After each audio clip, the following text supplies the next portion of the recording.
All right, here we are. Today we're going to be discussing all of my gear and everything I used for my successful 2025 through paddle of the Northern Forest Canoe Trail. There's been a lot of people asking questions, I think, in preparation for this year's season. Just asking questions about portage carts and canoes and bags and how you packed and footwear, things like that. So I'm going to try to cover everything as best I can. And I know there were some people that had some questions that I'll try to answer towards the end of the video as well, not necessarily pertaining to gear, but more to the trip itself. So this is something I've wanted to do for a while. I think everyone's getting the spring itch now that we don't have any snow on the ground. So what better time to do it than now? So this, as you see it, is exactly how my canoe would be laid out if it were in the water. Everything's where it would be.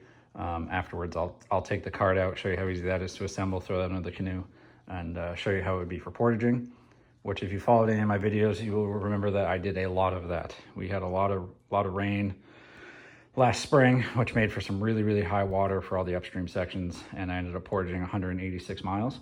And that is where my discussion of the footwear is going to come in handy, and the cart, because those two things saved my trip. So again, this is how it would be laid out. I paddled in Old Town Next. These weigh 58 pounds, empty. And I honestly, if I were to do this trip again, I would do it in this boat every time. This craft has since been discontinued, sadly. They don't make them anymore, but they are out there if you can find them. I honestly, I think they're the perfect craft for this kind of a trip. I went back and forth on getting, a nice carbon Kevlar, something super light that you can just pick up with one hand and throw over your shoulder. But I found the durability of this to be almost more important, dragging it over rocks and, through like the mud pond carry, over beaver dams, which there's tons of those. I never had to worry. Like, you have enough worries on the trail. I didn't want to have to worry about damaging my hull or anything like that. There was a couple portages where I didn't even unload this thing. I just dragged it. I grabbed the front of the boat and yarded it across roads and across trails, and it took every single bit of abuse. I'll flip it over at the end, or I'll show you the video of that I took at the bottom after my trip. But it was pretty beat up. But you know what? It did everything I asked it to, and didn't complain. So this, towards the back of the boat, this is my seal line. This is a 70-liter dry bag. I have my map case here. I have a NRS just sponge for sponging things out up in the back. My water bottles, footwear. These Tevas are just used for around camp. And I wore them during some days where I knew I wouldn't be doing a lot of walking. But I'll show you the other footwear I have. So this would sit right here in the back of the boat, behind my seat. This is my food bag. This is an 18-liter seal line dry bag. It has this case up front. This is where I kept like my maps and a couple odds and ends that I might need to get a hold of easily. But this has, I would try to keep like a week's worth of food on me at all times. So that would sit right there. In the back of the seat, this is what's nice about these Next, is they have this super comfortable, lightweight aluminum framed seat. Amazing. You pull some long days in this thing and you feel just fine. But in the back of this is where I would keep, this is just rain gear. So this is an NRS rain suit. These are pants and the jacket. I used a ton. Bug spray, the vest I wore on all my road portaging. I kept that in here as well. A handsaw, just in case. I had a couple times where it got up on some strainers and would need to kind of clear away. So that would all stay right in there. And again, this is the seat. This is my Astral life jacket. This is the Ronnie. So it's like the Ronnie, but it's just, I don't know. I think it uses a more recycled material. I did like it. It is a little, it's pretty bulky for what it is. I think if I were to do it again, I'd probably get a more lightweight, less cumbersome life jacket, but it worked. It has plenty of pockets. My phone fit perfectly in here. I would keep like a Leatherman or some snacks and stuff over there. Everything worked great. So that was that. These are the footwear that I wore every single day. Every mile that I portaged, all 186 miles of it, I wore these every day. These are the Astral TR1 Merge. They come in multiple different colors. High ankle support. These weigh like 10 or 11 ounces. Like, they do not weigh anything. So no fatigue there, and just super, super comfortable. Honestly, I do not regret purchasing those. They're a little pricey, but amazing shoes. Up in the front here, This is my Spring Creek Manufacturing Portage cart. This did all the legwork for me. This canoe, not once ever went over my shoulders. That cart with this canoe wheeled every portage. All the portages that are in the guidebook that say that they're not wheelable or they might not be wheelable, I wheeled every single one of them. The only time that cart did not get used was on the mud pond carry. Other than that, it got used everywhere. Rapid River carry, Racket Falls carry, anywhere that I had the room to portage, those wheels did all the work. So I'll go over those more in just a minute.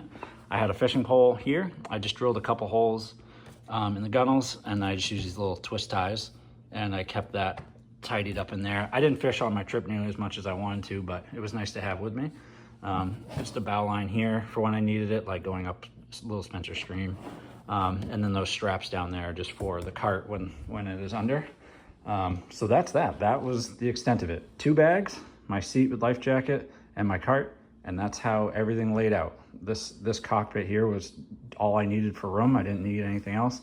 And when it did come to unloading the canoe, I didn't have stuff strewn about everywhere. There's not a bunch of loose items. Everything is all tidied in. So I'm gonna pause the video here and get set up, and I'll show you how this Spring Creek Manufacturing Portage cart works. So this is the Spring Creek Manufacturing cart. Again, the wheels fold down just like airplane wheels for easy storage up front of the canoe. So when you're ready to use it, these just pull up. You've got these little tabs right here that you just click in. There's one. This side folds up, click in, 2. These bunks here are adjustable, so you can move them in and out to fit different craft as needed. But the ground clearance here, this is what sold this cart for me in the beginning. I knew wheeling over all the rocks and roots on the trail, that would be very important. And I knew I was gonna be using this thing as hard as I did. So everything worked out great there. Greasable wheel bearings. These are really heavy duty tires. I never had to once put more air in them. Never had to worry about a flat or anything. I did bring a repair kit just in case, but I never needed to use it. So, I mean, these things they freely spin, effortless. So yeah, this typically comes with a little kickstand. So you can set it and then carry the canoe and put it on top. I actually lost mine on the trail. I had set it down and I don't know where it was. I think it was on the Racket River somewhere right in the beginning. So the rest of the trip, I would just take a stick and just shove a stick in here just to prop this up. So I'll throw it into the canoe now and show you how it looks. So here we have the canoe as it would be with the cart under it. I use a 4-point system for the straps to keep it really the canoe won't want to move forward or back or side to side. It tends to keep it really locked in. I did experiment with a couple different ways like crisscrossing and stuff like that, but I just found this to be the best. This cart does come with these little eyelets down here for looping these. I just use these pull straps into. There's one on each side, obviously. I run them to the back of the boat and then up to this front thwart here and just yard them tight. And that's how I portaged 186 miles. My gear, I try to put the weight more in the back, so I stand my pack up and then I'll move my food bag up as well. And that's that. I mean, I can pick this thing up, again, one finger, pick this thing up, effortless, and it just balances right out, right there. I'm not really touching anything. I'm not holding it. You know, it sits just right, and it allows you really just to push this thing around perfectly.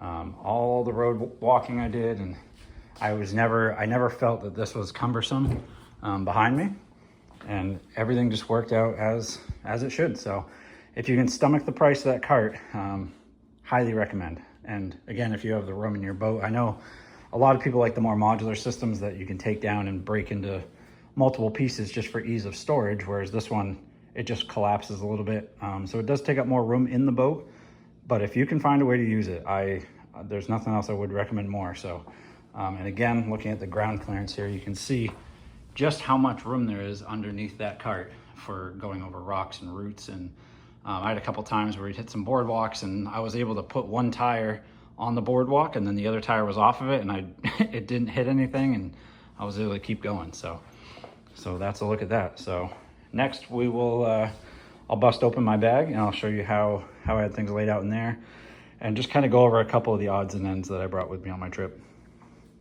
All right, so as I mentioned, this is the Seal Line Pro 70 liter dry bag. Has the roll top, as most of these dry bags do. The Pro has a little bit more padding on the back. It is adjustable, as you can see in here. You can adjust the height based on your height for how this sits. Adjustable chest strap, waist strap, shoulder straps.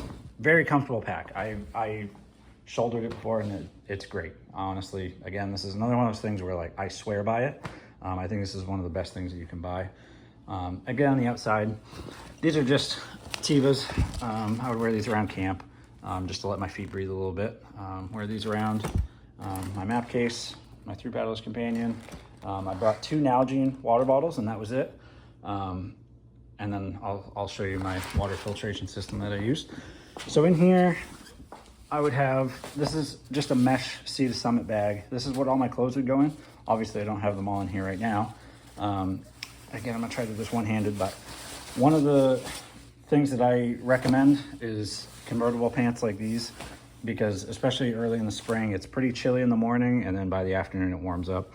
So to save you the effort of having to stop and dig your stuff out and change, just get yourself some convertible pants that you can zip off.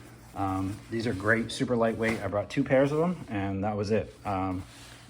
These were my shorts and my pants. So I brought those. I did bring like a pair of gym shorts for sleeping at night, and other than that, it was just polyester shirts. My one comfort item, like treat to myself for the trip, was I did bring a cotton hoodie. I know cotton kills, but just for, you know, when you're lounging in the tent, it was one of those things that I just wanted to bring. So I had a North Face cotton hoodie that I brought, but otherwise everything was all polyester, really lightweight stuff that I was able to put in that mesh bag, cinch down and tuck in here. And you'll notice a theme in here. Everything is tidy, like nothing's too loose. It's easy for me to pull things in and out.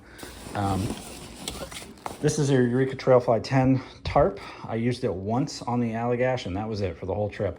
Probably could have gone without it, but I wasn't sure. Most of the times if it was raining, I would just hunker in my tent. I wouldn't bother setting this up and going through the effort of having to pack it down wet or anything like that. So didn't get as much use as I thought I would out of that, but it was nice to have just in case. Just kind of one of those peace of mind things. Oh, there's my other water bottle. Again, this isn't going to be exactly packed how I would, but for the most part, you'll get the general idea. This is how I pack. This is all my cookware. I use MSR tanks. I use their cook set here, the Pocket Rocket 2, I think it is. And again, in here, this is all my cooking supplies. So this has my silverware, it has dish soap, it has a sponge, has a scrubber, a lighter for the stove, gas cans. I have a stand right here for it, salt and pepper, just everything that you would need. Like I said, sporks, stuff like that. That all goes in here. So when I'm ready to cook, I just pull this bag out and out it comes with me. And then I just have to grab, this is my pot system. Again, another MSR product.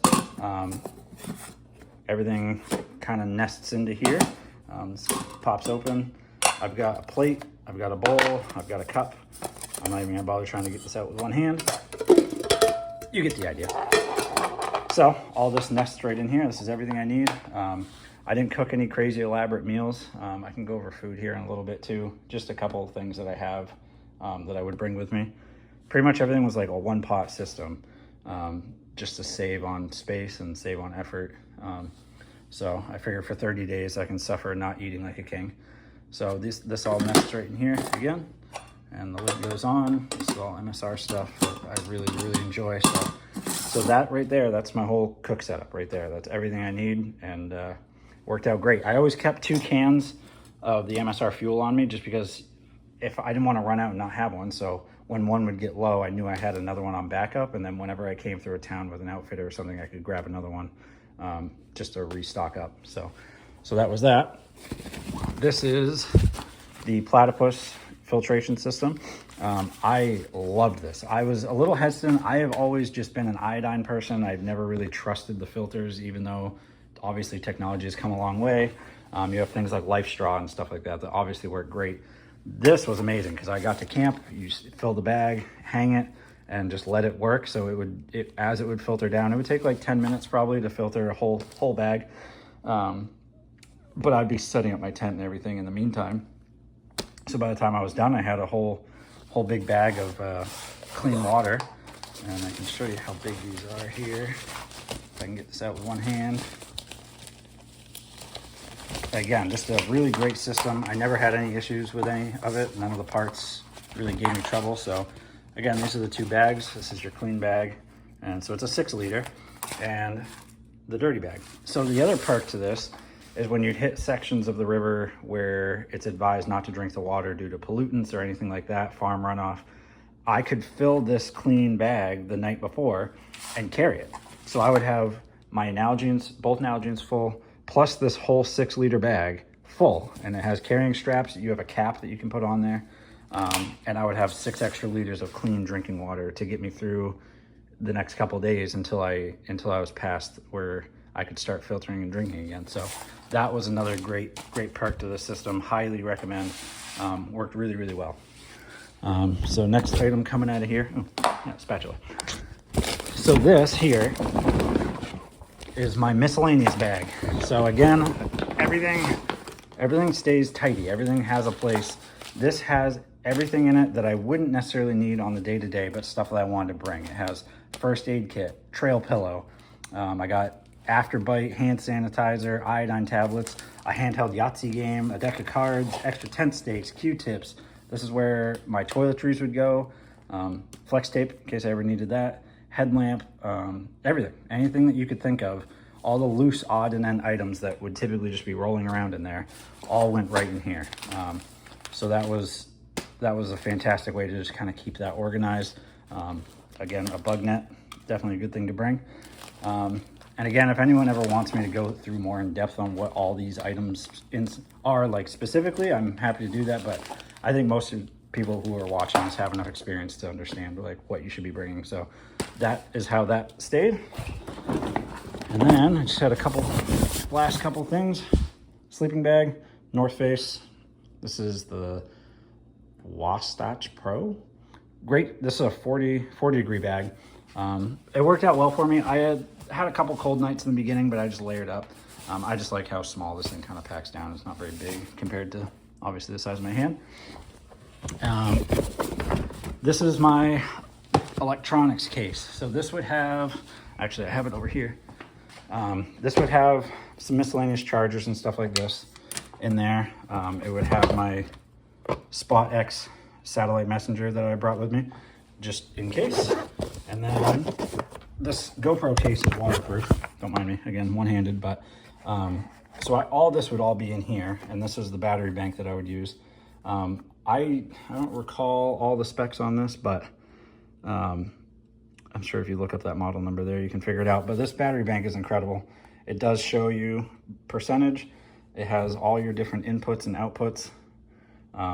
I would go probably every 3 days, going from 100% charging my watch, my headphones, the Spot system, my cell phone. Even though I was filming all those videos, this would stay good for 3 or 4 days until I could get to either an outfitter or going through another town where I could charge it back up. And it did charge relatively quick. So all these loose cords would just sit up here. This would sit right here, and this would all just be tucked away. Waterproof. Has a hard shell to it, so you can't crush it or anything. So that would go in there as well. Might have to put my phone down, but we'll see if I can grab it. There we go. So this is my tent. I've had this tent for years and years, and I love it. It's the Stormbreak 2 by North Face. I was gonna go with a one-man just to save space, but I like stretching out, and I like being able to bring my pack and all my stuff in my tent with me at night. So this tent worked well for me. There's a footprint in here as well that I have for it for going under the tent. And yeah, so this is essentially everything I brought except, oh, here we go, sleeping pad. So this is the Airstream. This is by Sea to Summit as well. The Ether Light XT. This is one of those systems that you use the bag to blow up the mattress. I have a pillow that pairs with it as well. So that would go in there, and that was it. That was everything in my bag. Like, this is what I lived off of for a month, essentially. So, yeah, that is the extent of everything in the bag. And again, this was an 18-liter Seal Line bag that would house all my food.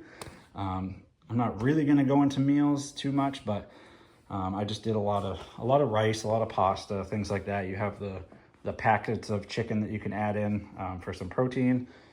Breakfast was a lot of like bagels, oatmeal, fruit cups, hot chocolate, stuff like that. Just small things that I could bring in bulk. Lunch, I was always just on the go. I never really stopped for lunch. There was a lot of trail mix and beef jerkies and stuff like that that I could just kind of eat on the fly.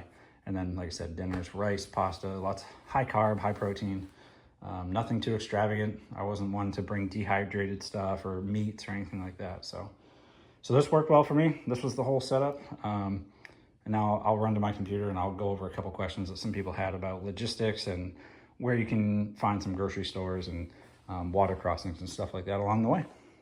All right, welcome to my computer. I don't know how to do all the fancy screen recording stuff and voiceovers later, so you just get a film of my computer. So I'm just gonna go over a couple things that some people had asked regarding logistics of a couple things. So these are just all the sites that I stayed at along the way. As you can tell, once you get into Maine, sites get a little bit more spread out, but that's because you're putting on more miles. You're done with all the upstream. All the big road walks are behind you, and you can just kind of enjoy all that Maine has to offer all the way up to Fort Kent. So if you can get through after Champlain and get through Vermont and Canada and New Hampshire with all that upstream travels and road walks, that you'll be in the clear. So I had a couple questions regarding Champlain.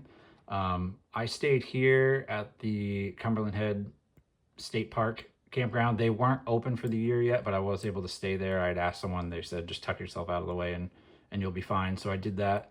The next morning, there was quite a breeze coming into the bay. So I actually walked down this road here. There's a bike lane, and I was able to walk all the way down to the ferry terminal. And then I was able to do my crossing.